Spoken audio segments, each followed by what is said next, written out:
Hello, and welcome back to Bits and Bobs. Today's video is the complete guide to the coinage of George VI. So, we're going to be going in chronological order and denomination order. However, the first thing we'll cover is the portrait of George VI, which is on the obverse, or the head side of all of the coins in his reign. This is the only portrait he used, and it was designed by Humphrey Paget. We see the king facing to the left, and he is uncrowned on all of his coins. So, let's begin. Firstly, as I say, we'll be going denomination order. However, just before we get into that, we'll show you the Maundy coins. And here they are, the 4, 3, 2 and 1 pence coin, all featuring the same design, obviously with a different number, and the king's portrait on the obverse of each of the coins. These coins were not minted for circulation, and they are more of a collectible item by this point in history, as they are not given out to the poor anymore.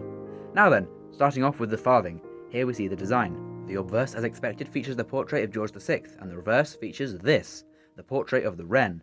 This was first brought in on George VI coinage in 1937, and that was the first year of his reign and the first year of this design. The date is at the top and changes every year, obviously, and the denomination farthing at the bottom. The wren is featured looking left. On the obverse of the coins, as said, we can see the portrait of George VI. However, there are two legend inscriptions on these farthings. This one, notice, says Ind Imp, but on this one, the Ind Imp is not there. That's because this coin was minted after 1948, when the Ind Imp title was removed as he was no longer Emperor of India. And now we move on to the halfpenny. Here is the design of a George VI halfpenny. Once again, in 1937, the design was changed, corresponding with his start of his reign, to this boat design. This boat design was also done by Humphrey Paget, who designed both sides of this coin. The ship featured is the Golden Hind, and was the flagship in Sir Francis Drake's fleet. The denomination halfpennies at the top, and the date, in this case 1937, at the bottom. Moving on to the penny. Again, we see the obverse says Ind Imp, and for all three of these denominations, that was removed after 1948, when George VI was no longer Emperor of India, as they were given independence. Now, the penny was the only one of the three copper denominations that didn't get changed to design when George VI began his reign. In fact, it kept this time-honoured and classic tradition of having Britannia on the penny. This particular example was designed by Leonard Charles Wyon, son of William Wyon, who was son of Charles Wyon, a family of Royal Mint engravers. And now we move on to the silver coins. First up is the silver threepence. The obverse doesn't say Ind Imp, as that is on the reverse of all of the designs, and this didn't need changing or removing because this coin was only minted up until 1944. Here we see the last year of threepence, silver threepence, minted under George VI. And this is the example. To see the design, we feature the English cross on a shield, embedded in an English rose, with a legend around, the date either side of the main design, designed by George Kruger Gray. We also see the denomination threepence at the bottom. Now, in 1937, at the beginning of George VI's reign, this new coin was brought out. This was the first ever non-round coin. It was made of brass and had 12 sides. The obverse once again features the portrait of George VI, with the words Ind Imp that were removed after 1948, and the reverse features three exotic-looking flowers with the words 3 pence and the date at the bottom, obviously in this case 1937, being the first year this new denomination was released, and was becoming increasingly more popular than the small fiddly silver threepences, which is why they were removed in 1944. Moving on to the sixpence, and here it is. We can see George VI's royal cipher in the middle, crowned under the St Edward's crown. The denomination 6 pence is at the bottom, and the legend at the top. This was also designed by George Kruger Gray.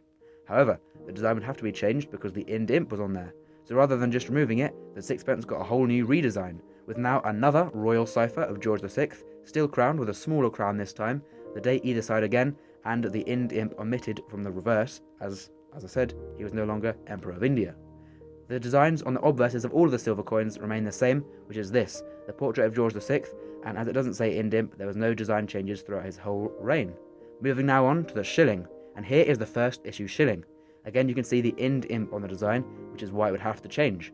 But we see a lion facing outwards of the design, stood on top of the St Edward's crown.